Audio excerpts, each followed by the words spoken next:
美国职棒大联盟 MLB 科罗拉多洛基投手马奎斯今天只在8局被敲出唯一一支安打，差点投出珍贵无安打比赛，但仍以生涯首场完封协助球队以4-0击败旧金山巨人，终止一波8连败。亚瑞纳多 Nolan Arenado 今天挥出他本季第1支全垒打，这支在5局轰出的3分炮，提供生涯首度完封对手的马奎斯 German Marquez 赢得比赛所需的进攻火力。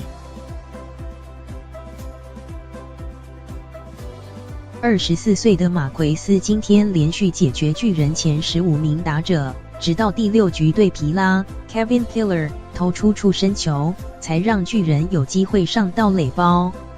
之后马奎斯又连续解决7名巨人打者，让洛基保有4-0领先。他原有机会写下一页历史，但巨人的隆哥利亚 Evan Longoria 8局下半一出局后，一支左外野方向安打，让他与无安打比赛擦身而过。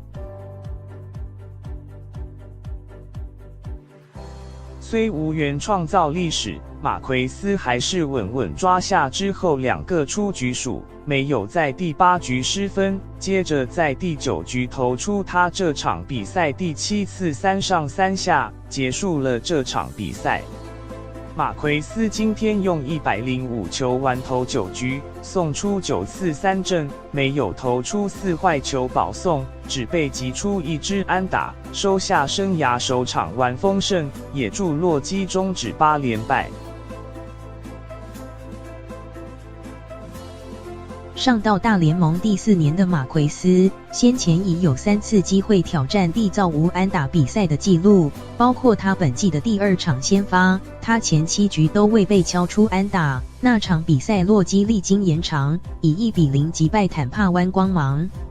在这次对巨人的4连战中，洛基前38局只得到4分。今天比赛的3局上半，亚瑞纳多在2出局后获保送，使托瑞Trevor Story 把握住机会，一棒敲出中外野方向，带有打点的2垒安打。巨人先发投手霍兰德 Derek Holland 在5局上半一出局后，接连被布莱克蒙 Charlie Blackmon 和普森 Garrett Hampson 敲出安打，随后亚瑞纳多就挥出3分打点全垒打。亚瑞纳多去年以38轰成为国联全垒打王，